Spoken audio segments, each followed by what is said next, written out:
ProVision Mentorship is one of several strategic focuses of ProVision Solutions Inc. I'm Jim Ewing, and mentorship can make a difference. This is one of several interviews with those who've experienced mentorship. Learn from their experiences. Then take a moment and share your experiences on our blog, ProVision Mentorship.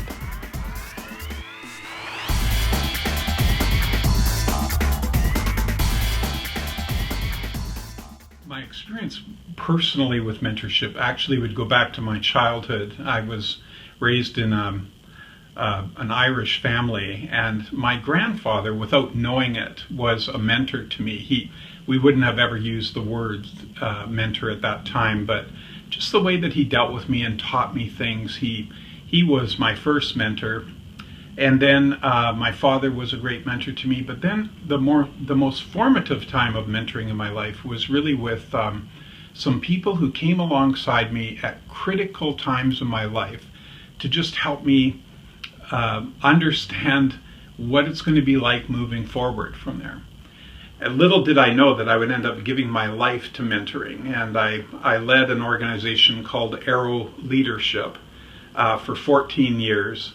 And it's a mentoring ministry, and it's involved with helping younger leaders to be more effective in what they do, to last longer in what they do, and actually to live a more balanced and holistic life as a result of the mentoring process in their lives.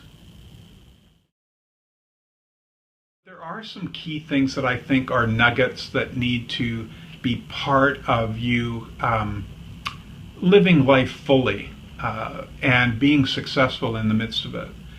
One of the expressions that I like is helping people to realize how inadequate they are to assess their adequacy.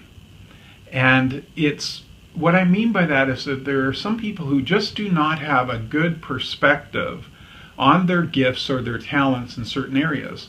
Or they have been sold on the fact that they are good in some areas, and really they haven't taken the time to reflect on whether that's really true or not. So I think it's helpful for business people to just pause and try to think about assessing yourself, where you're at, what are your gifts, and then building a team around you that strengthens all the areas where you're not strong. You don't have to do it all. And the sooner you can realize that, the better you and your business will be. What type of help can a mentor provide? One of the greatest struggles is this, what I describe as the first phase of mentoring, which is identity. It's trying to really understand who you are. And who we think we are, it gets affected by many things. It's affected by our family of origin. It's affected by our schooling, our upbringing. It's affected by how people talk about you, how people have perhaps framed you in the past, rightly or wrongly. All of those things come together, and by the time you're 20, 25, you have a perspective of who you are that may or may not be adequate. I like to use an illustration that came from an experience I had at a Hudson's Bay store in Winnipeg, where I had flown in from Vancouver. I arrived in Winnipeg in February, and I hadn't brought any winter clothing with me. Now, I grew up in Manitoba. That was a crazy thing to do. So the very first thing I did was go from the airport to the Hudson's Bay store, wanted to buy some gloves. And as I got into the store, they announced that there was a 15-minute special on men's glove in a certain aisle. So I went over, and they rolled out a large box that was full of gloves. And around me were all these different people who were picking up gloves out of the box, and they were trying on the gloves. And then we would actually turn to one another and go, how does that look? You know, like you're trying to get perspective on how does that look on me? And I think that sometimes in our development, we're trying on different things. And a mentor can help give perspective on how that looks on you. And you might need and benefit from some correction on the perspective. That's what I mean about identity. It's really getting help with understanding clearly who you are. As a Christian, I would add that it's understanding who you are as a child of God and having that as sort of your grounding place. And then out of that, life flows from that. Once you understand that you're a child of God, He created you, that's your identity. And then we begin to put together, how has He gifted you? What about your personality? What about your background? How does that come together? And I've seen some remarkable transformations of people who thought they were one thing, but with the help of a good mentor and a great relationship, they realized they had a whole bunch of other stuff over here. And when it got reshaped, they're amazing and they feel free. Talk with us about the development of the mentorship relationship. Mentoring does happen in phases. It's not a linear type of relationship. And in my book, Mentoring Leaders, I talk about 5 phases of mentoring. The first phase I discuss is identity. It's really helping the mentee to understand who they are and to understand their giftedness, to understand perhaps their weaknesses. And I spend a fair bit of time on them, trying to help them make sure that they understand who they are. The second phase I call freeing up. And that's where I work with a mentee to try to help them on any places where they're stuck.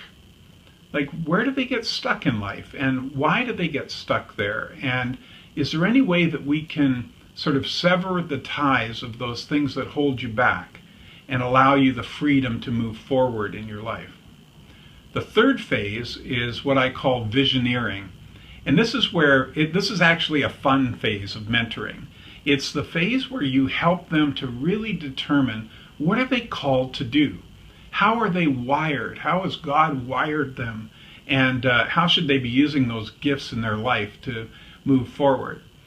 Now, I would comment that a lot of people who are mentoring tend to jump to phase 3 as almost the first thing that they do. I think it's because it's fun. I think it's actually because a lot of mentees are asking that question. But I would comment that unless you deal with identity and freeing up first, you can set a course in visioneering that could be completely wrong for the individual. The fourth phase is what I call implementing, and that's where a mentor can actually help a mentee to figure out, okay, we have a plan. Now, what do we do about it, and how do we move forward, and what people do I need to be connected with in order to help move my business or organization or my life forward? And then the last phase of mentoring is a phase I call sustaining. And that's where you have a relationship with somebody and they're doing everything, they're in their groove, so to speak.